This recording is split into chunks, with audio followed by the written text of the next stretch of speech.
Continuou: certo homem tinha 2 filhos. O mais moço deles disse ao pai: Pai, dá-me a parte dos bens que me cabe. E ele lhes repartiu os haveres. Passados não muitos dias, o filho mais moço, ajuntando tudo que era seu, partiu para uma terra distante e lá dissipou todos os seus bens, vivendo dissolutamente. Depois de ter consumido tudo, sobreveio àquele país uma grande fome, e ele começou a passar necessidade. Então ele foi e se agregou a um dos cidadãos daquela terra, e este o mandou para os seus campos a guardar porcos. Ali, desejava ele fartar-se das alfarrobas que os porcos comiam, mas ninguém lhe dava nada. Então, caindo em si, disse: Quantos trabalhadores de meu pai têm pão com fartura, e eu aqui morro de fome? Levantar-me-ei, e irei ter com meu pai, e lhe direi: Pai, pequei contra o céu e diante de ti. Já não sou digno de ser chamado teu filho. Trata-me como um dos teus trabalhadores. E levantando-se, foi para seu pai. Vinha ele ainda longe, quando seu pai o avistou, e compadecido dele, correndo, o abraçou e beijou. E o filho lhe disse: Pai, pequei contra o céu e diante de ti. Já não sou digno de ser chamado teu filho. O pai, porém, disse aos seus servos: Trazei depressa a melhor roupa, vestiu, ponde-lhe um anel no dedo e sandálias nos pés. Trazei também e matai o novilho cevado. Comamos e regozijemo-nos, porque este meu filho estava morto e reviveu, estava perdido e foi achado. E começaram a regozijar-se. Ora, o filho mais velho estivera no campo, e quando voltava, ao aproximar-se da casa, ouviu a música e as danças. Chamou um dos criados e perguntou-lhe que era aquilo. E ele informou: Veio teu irmão, e teu pai mandou matar o novilho cevado, porque o recuperou com saúde. Ele se indignou e não queria entrar. Saindo, porém, o pai procurava conciliá-lo. Mas ele respondeu a seu pai: Há tantos anos que te sirvo, sem jamais transgredir uma ordem tua, e nunca me deste um cabrito sequer, para alegrar-me com os meus amigos. Vindo, porém, esse teu filho, que desperdiçou os teus bens com meretrizes, tu mandaste matar para ele o novilho cevado. Então lhe respondeu o pai: Meu filho, tu sempre estás comigo. Tudo que é meu é teu. Entretanto, era preciso que nos regozijássemos e nos alegrássemos, porque esse teu irmão estava morto e reviveu. Estava perdido e foi achado. Amém. Irmãos, nós temos falado aqui sobre a conversão nos domingos à noite, e nós temos tentado ampliar o nosso leque de aplicações o mais abrangentemente possível, para que nós possamos não somente verificar se a conversão está presente em nós também, mas também mostrar que a Bíblia dá um padrão de vida após a conversão. Nós não podemos entender que a conversão é uma porta aberta pela qual nós entramos e assim a nossa vida vai seguindo conforme o nosso bel prazer, sem que nós tenhamos algumas coisas que devem acontecer nas nossas vidas. O que isso quer dizer? Quer dizer que nenhum de nós pode se declarar um filho de Deus e viver longe dos mandamentos que ele prescreve na Escritura. A Escritura tem um padrão de vida para o convertido e por essa razão, quando nós nos analisarmos mediante a exposição dos padrões, nós devemos nos perguntar: será que eu sou um convertido? E essa é uma pergunta que, muito pelo contrário do que alguns pensam, você não deve ter medo de fazer. E por que você não deve ter medo de fazer? Porque quando você responde afirmativa ou negativamente à pergunta se você é convertido, ou seja, se você responde sim, sou convertido, ou não, não sou convertido, você precisa saber em que bases você está professando essa resposta. Se você é convertido, por que você pensa que é? Se você não é, por que você pensa que não é? O objetivo, irmãos, quando Jesus fazia essas coisas, era justamente por meio das suas parábolas, fazer as pessoas pensarem. Agora é um equívoco nós pensarmos que as parábolas de Jesus são histórias fictícias, tá? E por que eu digo isso? Porque muita gente faz um paralelo entre as parábolas de Jesus e as fábulas que nós conhecemos nos nossos dias, como por exemplo, o coelho e a tartaruga, o passarinho e o outro passarinho que conversam. Em nenhuma das parábolas de Jesus, meus irmãos, nós temos passarinho falando, nós temos animal falando, nós temos cadeiras conversando, como a gente às vezes vê nos nossos momentos aqui. As historinhas de Jesus não são historinhas fictícias. São situações que ele percebia no meio das pessoas e as usava, obviamente, para transmitir um ensinamento. E essa aqui que Jesus contou, que eu acredito que, se não uma das mais belas, é a mais conhecida, nos ensina algumas coisas que nós precisamos saber a respeito da nossa conversão. Me permitam muito rapidamente mostrar para você o que está acontecendo aqui antes de Jesus contar essa parábola. Primeira coisa que você deve notar é que essa não é a única parábola que Jesus conta em Lucas 15. Ele conta antes dessa duas outras, a da ovelha perdida e a da dracma perdida. Por que Jesus contou essa série de 3 parábolas? Porque observem, irmãos, como o capítulo anterior termina. Se você ler o capítulo 14, no versículo 35, você vai ver ali a seguinte expressão: quem tem ouvidos para ouvir, ouça. Assim ele termina. E aí o que acontece no capítulo 15, antes de Jesus contar essas 3 parábolas? Observem aqui nos versículos 1 e 2, o texto dizendo: aproximavam-se de Jesus todos os publicanos e pecadores para o ouvir. Esse arranjo das palavras e das circunstâncias não é coincidência, irmãos. O evangelista Lucas está querendo nos ensinar uma coisa. Existia um grupo que estava querendo ouvir Jesus. Agora, existia um outro grupo que não estava querendo. O versículo 2 diz assim: e murmuravam os fariseus e os escribas, dizendo: este recebe pecadores e come com eles. Então você tem aqui, de um lado, os publicanos e os pecadores, apenas para que você tenha noção do que o texto quer dizer. Publicanos eram os cobradores de impostos, que eram odiados pelo povo, porque eles não cobravam apenas o imposto devido, mas eles cobravam uma taxa a mais para que eles pudessem se beneficiar. Você vê que corrupção não nasceu no Brasil, e muito menos nesse tempo que nós vivemos. O povo, se não pagasse, poderia ser preso, por isso que os publicanos eram odiados. E você tem aqui também uma classe de pessoas denominadas pecadores. Quem eram essas pessoas? E aí é que está, meus irmãos, o grande ponto de vista que mostra a ironia que o evangelista Lucas está demonstrando aqui. Porque as pessoas que queriam ouvir Jesus, aparentemente eram as piores. As que gozavam da mais podre reputação na sociedade daquela época. E se as pessoas que não tinham boa reputação estavam indo atrás de Jesus para ouvir, o que você pode depreender disso?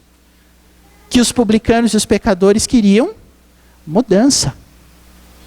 Agora, existia uma classe de pessoas que não queria mudança, que não queria se arrepender dos seus caminhos. Quem eram eles? Os fariseus e os escribas. Os fariseus e os escribas eram, meus irmãos, aqueles que dentro do ambiente da igreja tinham funções específicas no ensino e na disseminação da palavra. Os escribas eram aqueles que copiavam os documentos, para que sempre pudesse ter ali uma cópia guardada da lei de Moisés.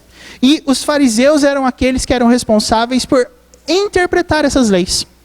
Ou seja, você tinha de um lado um público que não estava acostumado com a pregação de Jesus, mas encontrou nele uma força para mudar de vida. E você tinha um outro grupo que conhecia a lei do Antigo Testamento, mas não gostava de Jesus. O texto diz que no versículo 2, o que os fariseus e os escribas faziam? Eles murmuravam. É isso, irmãos, que você vai encontrar. Essas são as reações que você vai encontrar quando você ouve a palavra de Deus. A mensagem da palavra de Deus só pode causar esses 2 resultados no seu coração. Ou você vai murmurar, ou você vai ouvir. Ou você vai levar em consideração o que Jesus está dizendo, ou você vai ignorar solenemente murmurando. Agora, essas 3 parábolas que Jesus nos conta, meus irmãos, têm uma temática em comum. Uma coisa perdida é achada. Agora, eu queria poder fazer algumas comparações entre essas parábolas à medida que nós formos anunciando aqui os versículos. Então eu gostaria que os irmãos olhassem agora para a parábola do filho pródigo, que é essa que nós temos como propósito expor, e o texto então, dado o contexto em que nós estamos, vai nos ensinar como as pessoas reagem à pregação da palavra de Deus. Ok? Como as pessoas reagem em relação à pregação da palavra de Deus. Vamos observar aqui, meus irmãos, o contexto da parábola que Jesus conta. O versículo 11 nos fala que certo homem tinha 2 filhos, o mais velho e o mais moço. E aí você pode pensar, 2 grupos, o filho mais velho e o filho mais moço. Quem é que estava ouvindo Jesus mesmo? Publicanos e pecadores, escribas e fariseus. Então, qual é a conclusão a qual você vai chegar? Cada um daqueles filhos representava um grupo. Jesus contou para que eles pudessem ouvir e assim se avaliarem. O filho mais moço disse para o pai, versículo 12, Pai, dá-me a parte dos bens que me cabe. Eu não sei se você tem consciência do que esse filho mais moço fez com o seu pai.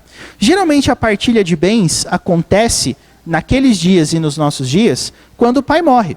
Naquele tempo, também, como hoje, era assim que funcionava. Quando o filho dizia que ele queria a parte dele dos bens, ele estava pedindo algo que o pai ainda não tinha feito. Mas o que é mais impressionante aqui nesse momento, irmãos, é que o pai faz o que o filho está pedindo. O texto diz que no versículo 12, o pai faz essa divisão. E o que o filho mais moço faz com os bens? Torra, gasta, vive uma vida de luxo sustentada com o dinheiro do pai, até que um dia esse dinheiro acaba. O que eu quero chamar a sua atenção, meus irmãos, é que o versículo 12 nos conta qual dos filhos recebeu naquele momento a parte da herança que cabia a eles. Será que foi só o filho mais moço? O versículo 12 diz que o filho mais moço procura o pai para que ele recebesse a parte dos bens que cabia. E o que o pai faz? Veja que o texto traz um pronome no plural, não é? E ele, o que diz aí? Lhes repartiu os haveres. O que nos faz pensar, meus irmãos, que não foi só o filho mais moço, mas também o mais velho que recebeu aquele presente do pai. Se nós fôssemos aplicar isso ao nosso contexto, irmãos, sabendo que o nosso pai, o pai da história, representa o nosso pai, o Deus que está no céu, que tipo de presente Deus pode nos dar que pode causar esse tipo de reação? A gente gasta até acabar, ou outros que vão retê-lo achando que o merecem? Se a minha interpretação desse texto estiver correta, meus irmãos, a parte dos bens nessa história representa a mensagem que Deus prega sobre graça e misericórdia. A mensagem do Evangelho é uma mensagem de salvação. É uma mensagem que ensina que Deus é bondoso e que Ele perdoa as pessoas. Mas existem 2 possibilidades quando você ouve essa mensagem. A primeira é, se Deus é tão misericordioso e Ele me perdoa, não importa o que eu faça, então o que eu vou fazer com essa mensagem? Eu vou gastar esse perdão, me afundando cada vez mais no pecado, esperando que o perdão de Deus sempre seja maior. Nós sabemos, meus irmãos, que essa é a primeira reação das pessoas quando elas ouvem a mensagem. Quando a gente fala de amor, de graça e de aceitação, algumas pessoas entendem isso como se elas estivessem livres para fazer aquilo que elas desejam. Não existe força e não existe motivação para que elas busquem uma vida melhor, uma vez que elas sempre terão a Deus como alguém que os perdoará, não importa o que façam. Você vai ver pessoas tratando a Deus como alguém que é obrigado a aceitar.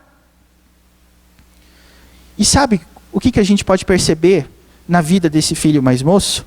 O versículo 13, meus irmãos, diz que esse filho juntou todos aqueles bens que o pai deu para ele. E o que ele fez? Ele partiu para uma terra distante.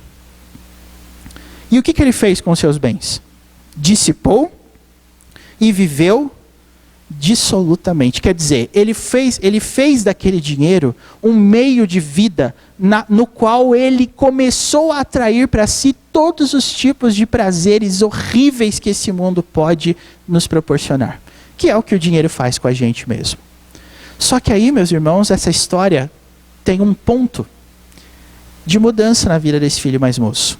Que é justamente o fato de que naquele país onde ele foi, o que aconteceu segundo o versículo 14? Sobreveio àquele país, diz o texto, o quê? Uma grande fome. Como é que Deus trata, meus irmãos, a pessoa que acha que o perdão e a misericórdia dele podem ser usados para patrocinar um estilo de vida longe dos caminhos dele? Deus utiliza alguns meios. Um desses meios é a fome, é a necessidade, é aquele sentimento de que nós nunca conseguimos aquilo que nós estamos buscando. Muitos de nós vivem assim. E essa vida é vivida através das experiências. A gente, quem sabe, busca esse mundo para que as viagens, para que as experiências gastronômicas, para que todas as coisas que esse mundo pode nos oferecer nos satisfaçam de alguma forma. Nós mudamos constantemente de emprego, nós mudamos de cidade, nós mudamos de maneira de pensar e nada parece nos dar a estabilidade e a satisfação que nós estamos buscando. Meus irmãos, a partir daquela fome, o filho mais moço então começou, segundo o versículo 14, a passar necessidade. E quando ele começou a passar necessidade, o que é que ele foi fazer? Versículo 15. Um dos cidadãos daquela terra deu um emprego para ele. Cuidar de porcos. E foi ali no meio do chiqueiro que o versículo 16 nos fala que ele desejava se fartar das alfarrobas que os porcos comiam. Me deixa aqui fazer uma pequena observação. Tem gente que lê esse versículo como se o filho mais velho, o filho mais moço, fosse alguém que queria comer a lavagem dos porcos. Meus irmãos, o texto não diz que os porcos daquele cidadão comiam lavagem. O texto diz que eles comiam alfarrobas. Você já teve a curiosidade de pesquisar o que é uma alfarroba? A alfarroba é uma planta específica daquela região, do Mediterrâneo, e ela é totalmente marronzinha. Inclusive, em algumas receitas, ela é usada como um substituto do cacau, porque ela tem muito menos açúcar do que a planta que é usada para fazer o nosso amado e querido chocolate. Então a alfarroba é um ingrediente de luxo, que você só vai pesquisar e vai achar em lugares que vendem produtos importados do Mar Morto e do Mediterrâneo. Aqueles porcos comiam bem. Eles não comiam resto de comida, não. Aquele homem tinha uma plantação específica para o porco. Inclusive, irmãos, no Mediterrâneo era comum os porcos comerem essa planta, porque aí o sabor da carne, quando assada, ficava melhor. É tempero por dentro e por fora. E o texto diz que aquele moço desejava comer as plantas que os porcos comiam, mas, o que o texto fala? Ninguém lhe dava nada. Essa é a situação das pessoas que usam a graça de Deus assim. Você pode perceber que o pouco interesse de alguns em relação às coisas de Deus parte de um falso pressuposto de que Deus está abençoando, de que Deus está controlando, e de que Deus, a hora que eu quiser voltar, Ele vai me aceitar.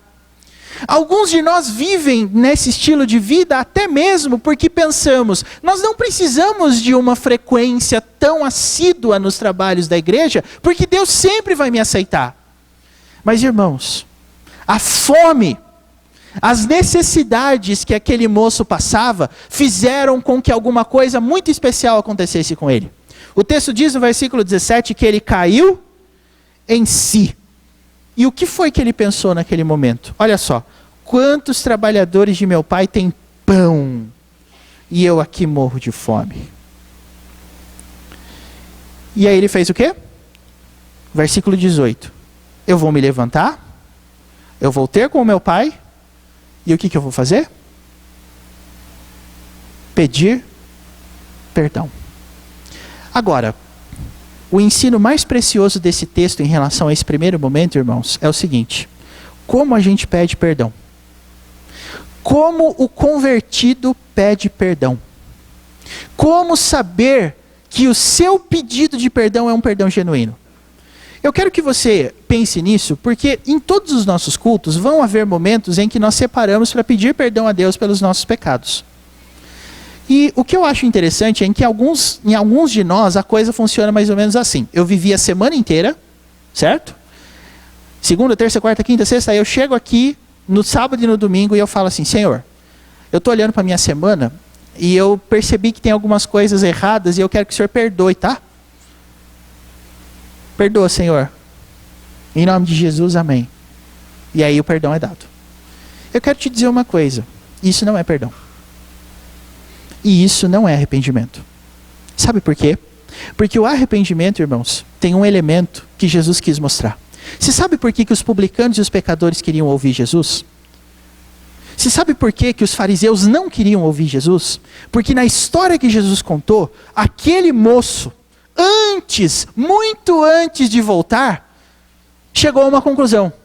A conclusão que ele precisava pedir um perdão para o seu pai, que não fosse simplesmente uma coisa assim: pai, eu voltei, eu me arrependi.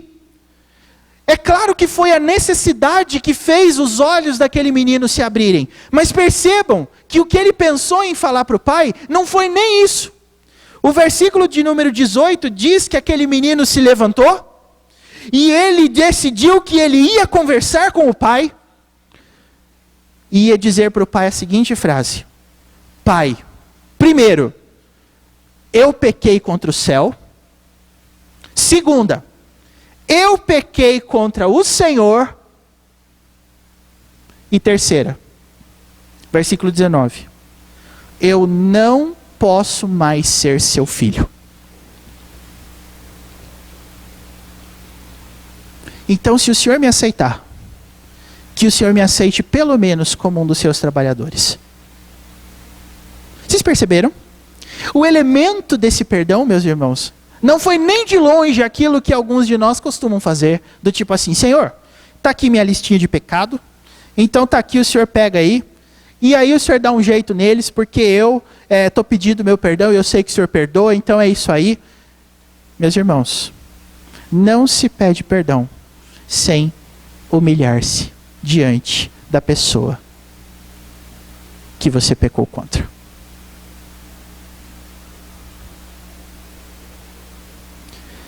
Existem duas coisas sobre perdão nessa história. O pai estava disposto a perdoar o seu filho, mas ele só perdoou o seu filho quando ele pediu o perdão do pai.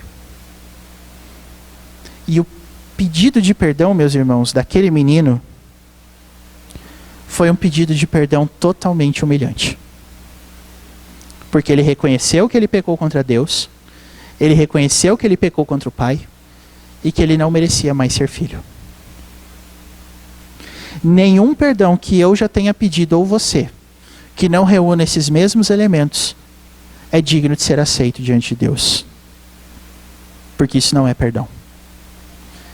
Meus irmãos, não tem coisa mais humilhante do que pedir perdão. Mas essa humilhação é a humilhação que vai salvar a sua vida.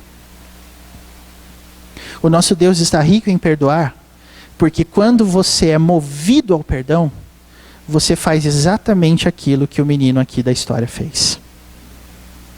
Não existe perdão sem isso.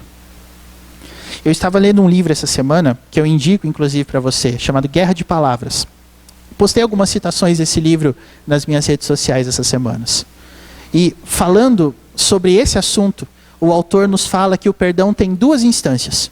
Uma que ele chama de judicial e a outra que ele chama de relacional. O perdão judicial é aquele que Deus trabalha no coração do ofendido para pedir perdão. É a disposição em perdoar que o pai da história demonstrou. Mas existe a segunda dimensão, que é a dimensão relacional, que é o perdão pedido. É o ir pedir perdão. A conclusão desse autor é a seguinte: ninguém pode ser perdoado se não for pedido o perdão. E eu confesso, irmãos, que isso mudou a minha cabeça. Porque às vezes a gente lê a Escritura e a gente pensa que perdão é uma coisa unilateral. É uma coisa que só um lado faz. Você que é cristão, que é convertido, você tem um exemplo perfeito de perdão no seu Deus, porque Ele te perdoou, porque Ele me perdoou. Mas irmãos, vocês repararam no hino que a gente cantou aqui? Qual é o passo anterior ao perdão? Mas um dia eu senti o meu pecado e vi sobre mim o castigo da lei. Você percebeu o elemento de imerecimento? E eu vou contar para vocês uma coisa. Às vezes eu assisto no YouTube alguns programas ruins. Ruins mesmo. Daqueles que é ruim que dói.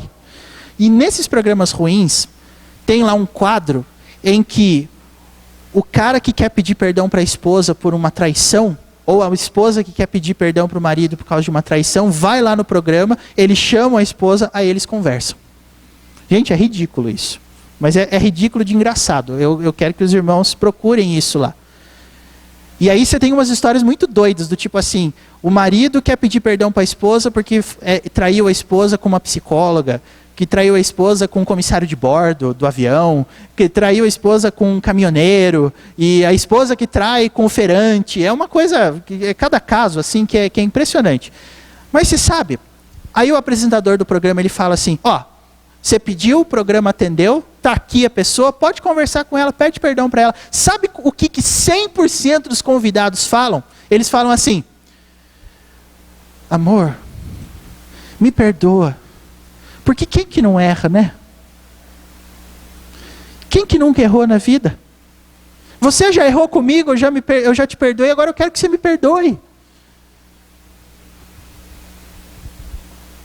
Você percebeu como é que é? Segundo a Bíblia, irmãos, isso jamais poderia ser chamado de pedido de perdão ou arrependimento. Mas nunca! O pedido de perdão é um momento, irmãos, em que a consciência do pecado deve levar você a saber que você não merece esse perdão. E é assim que eu devo me comportar diante de Deus. E é assim que eu devo me comportar diante do meu próximo. Existem duas coisas aqui. Deus tem que trabalhar em você a disposição de perdoar, mas Deus também tem que trabalhar na pessoa que te ofendeu a atitude de vir pedir perdão para você.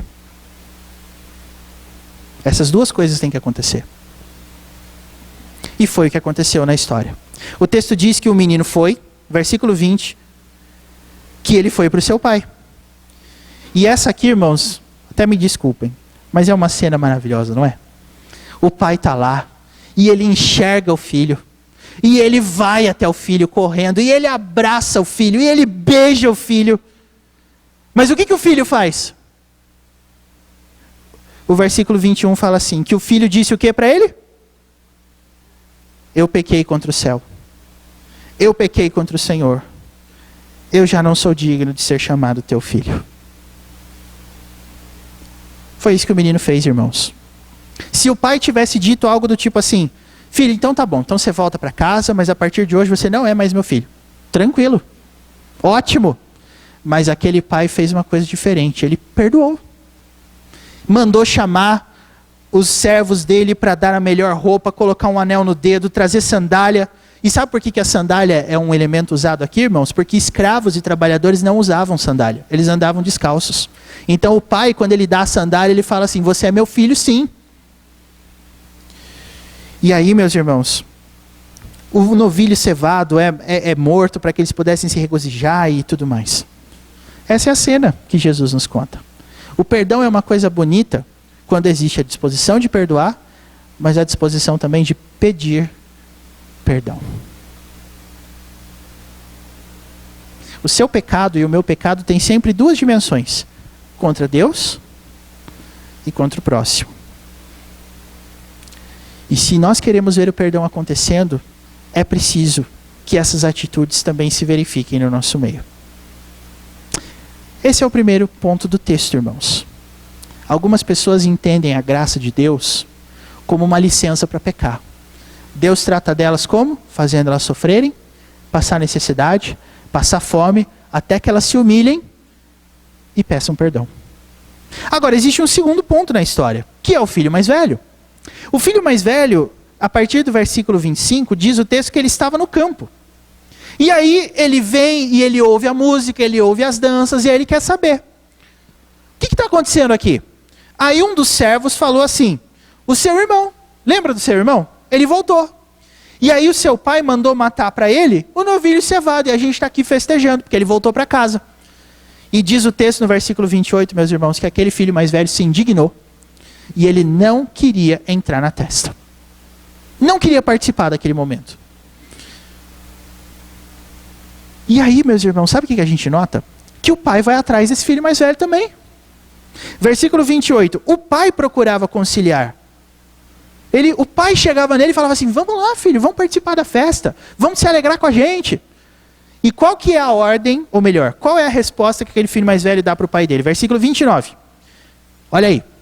Há tantos anos que te sirvo, sem jamais transgredir uma ordem tua, e nunca me deste um cabrito sequer para me alegrar com os meus amigos. Você percebeu? Aquele filho mais velho, em outras palavras, ele disse para o pai assim, pai, aquele lá saiu de casa, eu nunca saí.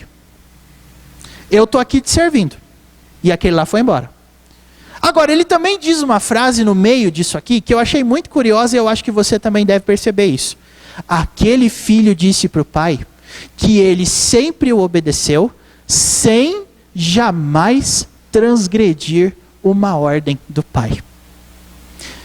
Meus irmãos pais que estão aqui, se o seu filho chegasse para você, dizendo que ele merece um presentinho de Natal, que está chegando, dizendo que ele te obedeceu o ano inteiro e nunca te desobedeceu, você acreditaria nele?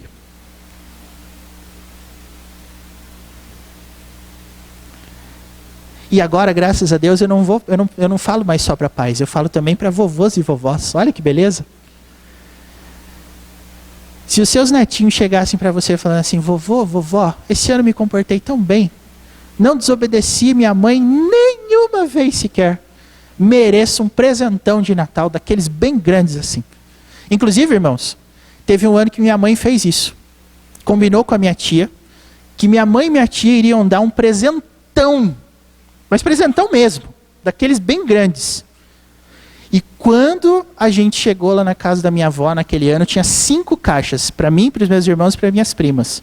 Desse tamanho assim. Eu não estou brincando. Eu era criança, mas eu lembro bem do tamanho. Desse tamanho aqui. A gente falou, o que é isso aqui? É o seu presente. Nós abrimos, meus irmãos, aquele presente, aquela caixa gigante, vocês adivinham o que tinha dentro? Outra caixa. Aí a gente abriu aquela caixa e tinha outra caixa. Outra caixa. Outra caixa. Até que o presente desse tamanho virou uma caixinha desse tamanho. E sabe o que tinha naquela caixinha desse tamanho? Uma notinha de R$1 dobrada.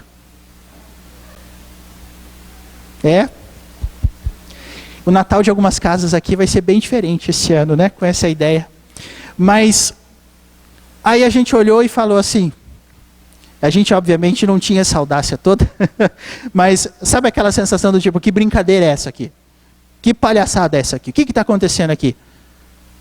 A gente olhou e falou assim, mãe, que história é essa aqui? Ela virou e falou assim para mim, sabe o que é isso, filho? É que esse ano, isso é tudo o que a mamãe pode dar para vocês. E a mente da criança, você sabe como é que é, né?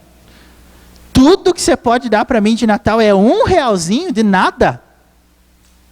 E essa foi a nossa reação quando crianças. Claro que foi.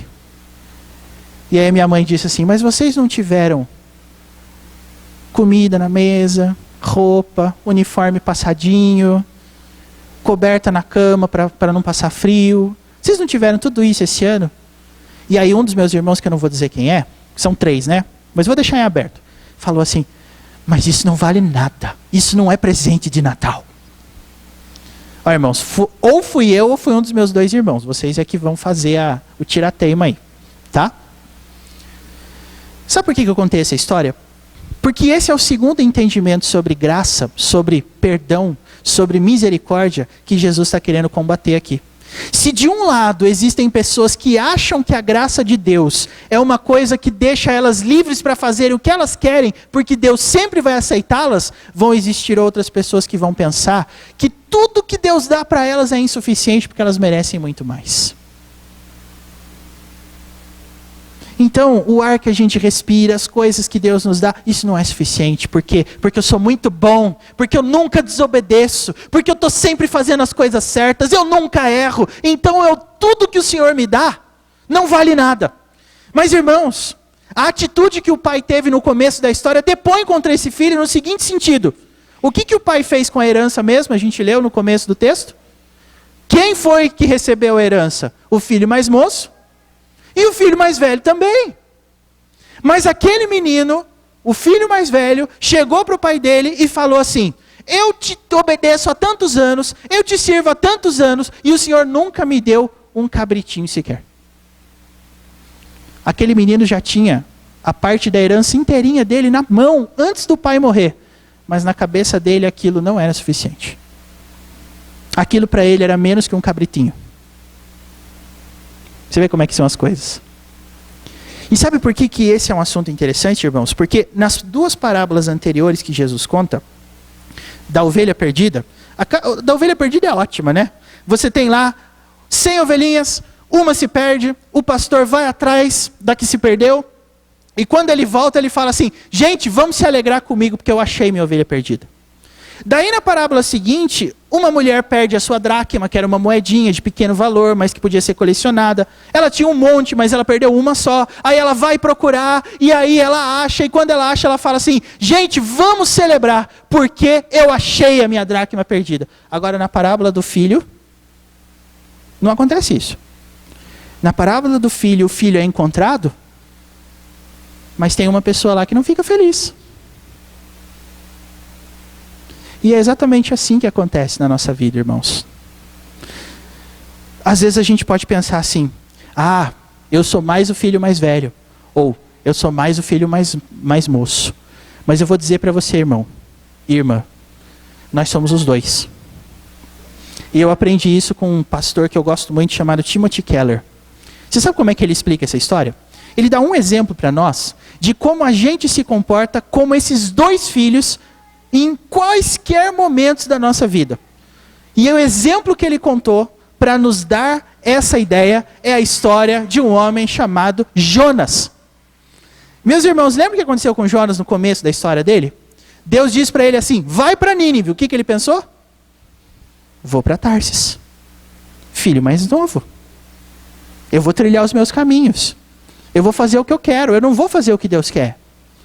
E aí lá no final, meus irmãos, quando Jonas percorre Nínive e a cidade se arrepende, o que acontece? Jonas fica bravo.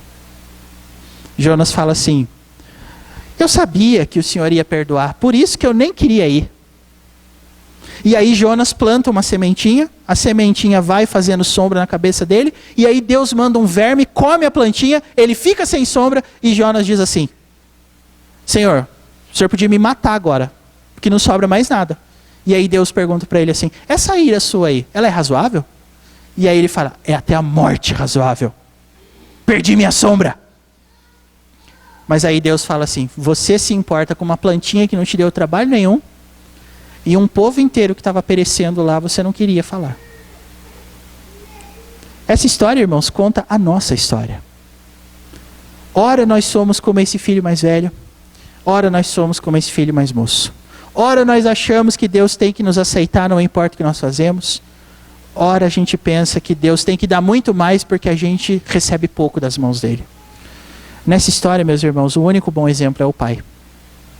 Assim como nós também somos chamados a reproduzir as atitudes do Pai na nossa história. Por isso eu quero dizer para você, o que Deus espera de você e de mim nesse quesito de pregação da mensagem? Deus espera que nós ofereçamos o arrependimento genuíno como condição para que Deus aceite a cada um de nós. Nós esperamos que reajamos mediante o pedido de perdão perdoando. Nós esperamos que quando nós tivermos que pedir perdão, que nós peçamos. Às vezes eu acho assim que a gente trata o pedido de perdão como se fosse uma coisa do tipo assim, não, eu preciso esperar o momento certo. Enquanto você espera o momento certo de pedir perdão, o que está acontecendo na sua vida? A mesma coisa que está acontecendo na vida do filho mais moço. Está passando fome, está tendo necessidade, está longe da casa dele, e enquanto ele não tomar essa atitude, ele não volta.